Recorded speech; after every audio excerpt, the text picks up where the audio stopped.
আসসালামু আলাইকুম। মাত্র হাফ কাপ গুঁড়া দুধ দিয়ে এমন রসালো নরম তুলতুলে দোকানের মতো টেস্ট বেবি সুইট মিষ্টি তৈরি করতে না লাগবে চিনি শিরা করাই ঝামেলা, না লাগবে বেশি উপকরণ। আজকে আমি খুব সহজ একটা রেসিপি তৈরি করে দেখাবো।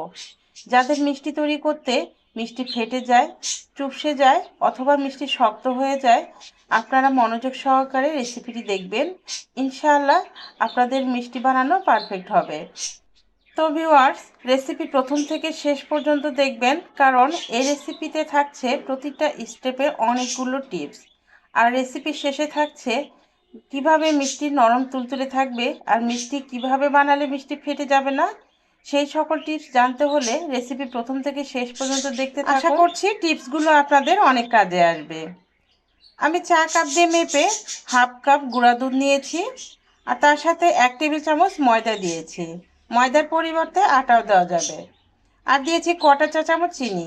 চিনিটা অবশ্যই দেবেন, তাহলে মিষ্টি ভেতরটা দানাদার হবে। এবার দিয়ে দিচ্ছি 1 চিমটি পরিমাণে বেকিং পাউডার। বেকিং সোডা না, কিন্তু বেকিং পাউডার দিতে হবে।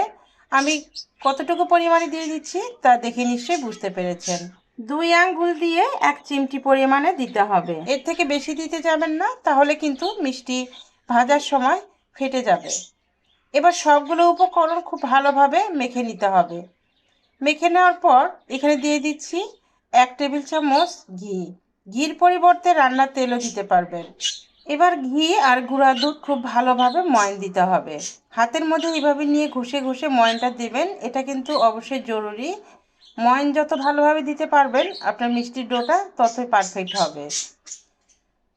তো বন্ধুরা, আপনারা কে কোথা থেকে ভিডিও দেখছেন অবশ্যই কিন্তু কমেন্ট করে জানাবেন, যেন আমি আপনাদের ধন্যবাদ দিতে পারি। ময়ান দেওয়ার পর এইভাবে হাতে একটু দলা পেকে দেখবেন। যদি দেখেন যে খুব সুন্দরভাবে দলা পেকে গেছে, একটু প্রেস করলে দলাটা ঝুরঝুর করে ভেঙে যাচ্ছে, তাহলে বুঝতে পারবেন ময়ান দেওয়াটা পারফেক্ট হয়েছে। আর যদি দলা পেকে না যায়, তাহলে এখানে আরও কিছুটা ঘি অথবা রান্নার তেল দিয়ে ভালোভাবে ময়ান দিয়ে তারপর মিষ্টির ডো তৈরি করে নেবেন। মিষ্টির ডো তৈরি করার জন্য ডিমও নেওয়া যাবে, তবে ডিম যেন রুম টেম্পারেচারে হয় সেদিকটা খেয়াল রাখতে হবে। আমি দুধ আগে থেকে জাল করে ঘন করে নিয়েছি, সেখান থেকে 1/4 কাপ দুধ নিয়েছি। আর অল্প অল্প করে দুধ দিয়ে ডো তৈরি করে নিয়েছি। একবারে বেশি দুধ ঢেলে দেওয়া যাবে না, তাহলে কিন্তু দুধের পরিমাণটা বেশি হয়ে যাবে। এই ডোটা অনেকটাই নরম হবে, হাতে আঠার মতো লেগে আসবে। ঠিক এইভাবে কিন্তু ডোটা তৈরি করে নিতে হবে।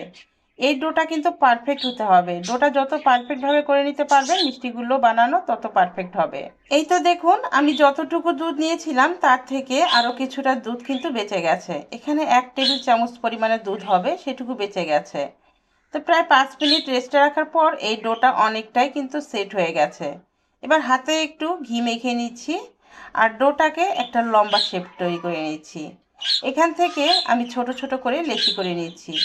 যেহেতু বেবি সুইটস বানাবো, এই জন্য ছোট ছোট করে লেচি করে নিচ্ছি। আপনারা আপনাদের পছন্দ মতো ছোট অথবা বড় করে মিষ্টি বানাতে পারেন।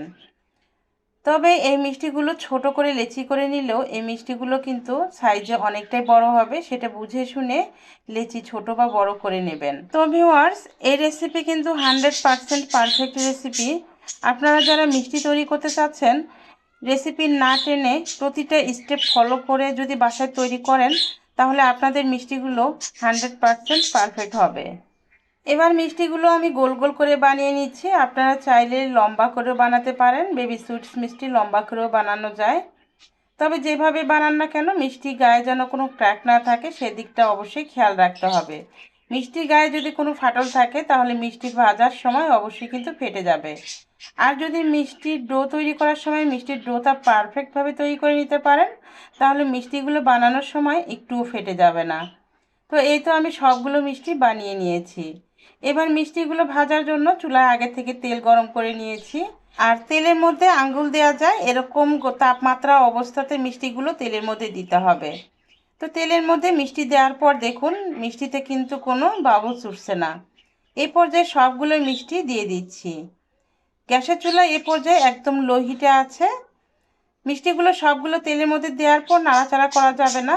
প্যানের হাতল ধরে এভাবে একটু দুলিয়ে দিলে মিষ্টিগুলো তেলের উপরে খুব সুন্দরভাবে কিন্তু ভেসে উঠবে। 4 থেকে 5 মিনিট পর মিষ্টিগুলো তেলের উপরে ভেসে উঠতে সময় লাগবে। মিষ্টিগুলো তেলের উপরে যখন ভেসে উঠবে তখন চুলা মিডিয়াম টু লো হিটের মাঝে রেখে মিষ্টিগুলো নাড়াচাড়া করে ভেজে নিতে হবে। মিষ্টিগুলো অনবরত এইভাবে নাড়াচাড়া করতে হবে যাতে করে মিষ্টিগুলো সব পাশেই সমানভাবে কালার হয়। এই পর্যায়ে দেখুন আমার একটা মিষ্টিও কিন্তু ফেটে যায়নি। এত পারফেক্ট মিষ্টি অনেক সময় শিরাতে দেওয়ার পর মিষ্টি শক্ত হয়ে যায় বা চুপসে যায়। তার প্রধান কারণ আপনাদের সাথে পরে শেয়ার করছি। মিষ্টিগুলো 7 থেকে 8 মিনিট ভাজার পর ভেতর থেকে খুব সুন্দর করে কিন্তু সিদ্ধ হয়ে গেছে। এই পর্যায়ে প্রথম কালারের মিষ্টি আমরা তুলে নিচ্ছি।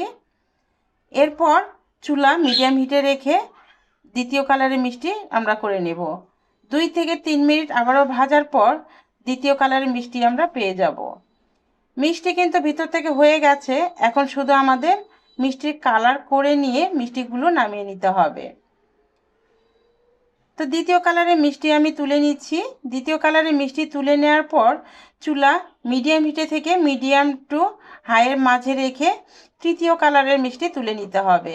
প্রতিটা স্টেপ ফলো করবেন, তাহলে কিন্তু আপনাদের মিষ্টিগুলো পারফেক্ট হবে। চুলার হিট কম রেখে মিষ্টিগুলো যদি বেশিক্ষণ ধরে জাল করে কালার করে নেন তাহলে মিষ্টির ভেতরটা শক্ত হবে, উপরেটাও কালার আসবে। সেক্ষেত্রে মিষ্টিগুলো কিন্তু রস টেনে নেবে না, মিষ্টির ভেতরটা শক্ত হবে। এই জন্য প্রতি ধাপে ধাপে চুলার তাপমাত্রা কিন্তু বেশি করে দিতে হবে আর মিষ্টিগুলো কালার করে নিতে হবে। তো আরও 2 থেকে 3 মিনিট ভাজার পর তৃতীয় কালারের মিষ্টিগুলো তুলে নেওয়ার পর চুলা হাই হিটে করে বেশ কয়েকবার নাড়াচাড়া করে আমরা কালো জাম মিষ্টির কালার করে মিষ্টিগুলো তুলে নিয়েছি। অনেক সময় মিষ্টি ভাজার উপর নির্ভর করে মিষ্টি কতটা রস টেনে নেবে, এজন্য প্রতিটা স্টেপ ফলো করবেন। তো এই তো 4 কালারের মিষ্টি আমরা ভেজে নিয়েছি আর এই মিষ্টিগুলো এই পর্যায়ে অনেকটাই গরম আছে। মিষ্টিগুলোকে আমাদের একটু ঠান্ডা করে নিতে হবে। মিষ্টিগুলো ঠান্ডা হতে হতে চলেন আমরা ঝামেলা ছাড়া চিনি শিরা কীভাবে তৈরি করতে হয় তার সঠিক পরিমাণ দেখে নেই। প্রথমে চুলায় একটা কড়াই বসিয়েছি আর তার মধ্যে দিয়ে দিচ্ছি হাফ কাপ থেকে একটু বেশি চিনি। মিষ্টি শিরা তৈরি করার জন্য চিনি এবং পানি পরিমাণ সঠিক হতে হবে। আমি এখানে হাফ কাপ থেকে একটু বেশি চিনি দিয়েছি, তার জন্য এখানে 1.5 কাপ পানি দিয়ে দিচ্ছি। হাফ কাপ চিনির জন্য 1 কাপ পানি। যতটুকু আপনি চিনি নেবেন তার ডবল পানি দিতে হবে। যেহেতু এখানে হাফ কাপ থেকে একটু বেশি চিনি নিয়েছি তাই এখানে হাফ কাপ পানি বাড়িয়ে দিচ্ছি, অর্থাৎ এখানে 1.5 কাপ পানি নিয়েছি।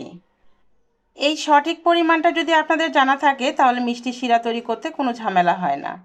এখানে দিয়ে দিচ্ছি 2টি এলাচ, মুখ ফাটিয়ে দিয়েছি। এবার চুলা জ্বালিয়ে মিষ্টি শিরাটাকে জাল করে বলক তুলে নিচ্ছি। এই শিরাটাকে বলক তুলে ঘন করার কোনো প্রয়োজন নেই। 1 তার 2 তার এগুলো কোনো ঝামেলায় করতে হবে না।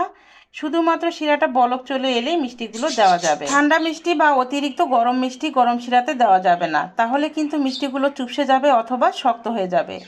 এই জন্য মিষ্টিগুলো শিরাতে দেওয়ার আগে অবশ্যই হাতে একটু চেক করে দেখবেন মিষ্টির তাপমাত্রাটা কেমন। যদি মিষ্টির গরম হাতে সহ্য পায় তাহলে বুঝবেন মিষ্টিগুলো শিরাতে দেওয়া যাবে। তো মিষ্টিগুলো শিরার মধ্যে দিয়ে নাড়াচাড়া করে চুলা লো টু মিডিয়ামের মাঝে রেখে 5 থেকে 6 মিনিট জাল করে নেব। এরই মাঝে কিন্তু মিষ্টিগুলো খুব সুন্দরভাবে হয়ে যাবে। তো মিষ্টিগুলো সাইজ বুঝে কিন্তু তাপমাত্রাটা লাগবে। মিষ্টিগুলো যদি বড় হয় তাহলে সময়টা কিন্তু একটু বেশি লাগবে। তো প্রায় 5 থেকে 6 মিনিট জাল করার পর মিষ্টিগুলো দেখুন কত সুন্দরভাবে হয়ে গেছে। এবার চুলাটা বন্ধ করে দিয়ে মিষ্টিগুলো আমি ঠান্ডা করে নেব। মিষ্টিগুলো যদি ওভেনে রাখা হয় তাহলে মিষ্টিগুলো কিন্তু সারা রাত রস খেয়ে টইটুম্বুর হয়ে থাকে আর অনেকটা নরম তুলতুলে বা রসালো হয়ে থাকে। আমি মিষ্টিগুলো ঠান্ডা হলেই আপনাদের সার্ভ করে দেখিয়ে দিচ্ছি। আমার হাতে সময় ছিল না, যার কারণে আগেই আপনাদের দেখিয়ে দিচ্ছি। তারপরেও দেখুন এই মিষ্টিগুলো কতটা রসালো হয়েছে আর সবগুলো রস কিন্তু খেয়ে নিয়েছে। তা দেখতেই পাচ্ছেন মিষ্টিগুলো কতটা নরম হয়েছে। মাশাআল্লাহ করে এই মিষ্টিগুলো এতটাই সুস্বাদু হয়েছিল খেতে, আপনারা যদি তৈরি করে না খান তাহলে বুঝতেই পারবেন না। এই রকম মিষ্টি যদি আপনারা ঘরে তৈরি করতে পারেন তাহলে কথা দিচ্ছি আর দোকান থেকে এই রকম মিষ্টি কিনে এনে খাবেন না। এবার একটা কালোজাম মিষ্টি আপনাদের দেখিয়ে দিচ্ছি। দেখুন কালোজাম মিষ্টি কতটা সফট আর কতটা নরম। দ্রুত চুলা বাড়িয়ে দিয়ে ভাজার কারণে এই কালোজাম মিষ্টির ভেতরে কালারটা কিন্তু একদম ঠিক আছে। আর কতটা রসালো হয়েছে তা দেখে নিশ্চয়ই বুঝতে পারছেন। একটা মিষ্টি কেটেও দেখিয়ে দিচ্ছি, দেখুন ভেতরটা কতটা দানাদার। মিষ্টি তৈরি করার ক্ষেত্রে সামান্য একটু চিনি অবশ্যই দেবেন, তাহলে কিন্তু মিষ্টির ভালো একটা রেজাল্ট পাবেন। তো ভিউয়ার্স, আমার সাধ্যমতো চেষ্টা করেছি রেসিপি A to Z সম্পূর্ণ আপনাদের বোঝানোর জন্য। তবুও যদি আপনাদের বুঝতে সমস্যা হয় তাহলে অবশ্যই কমেন্ট করে জানাতে পারেন। আর আমার রেসিপি যদি ভালো লাগে তাহলে চ্যানেলটি সাবস্ক্রাইব করে রেখে দিতে পারেন আরও সামনে কোনো পারফেক্ট রেসিপি পাওয়ার জন্য। তাহলে আজকের মতো এখানে বিদায় নিচ্ছি। ভালো থাকবেন সবাই, সুস্থ থাকবেন। আল্লাহ হাফেজ। আসসালামু আলাইকুম।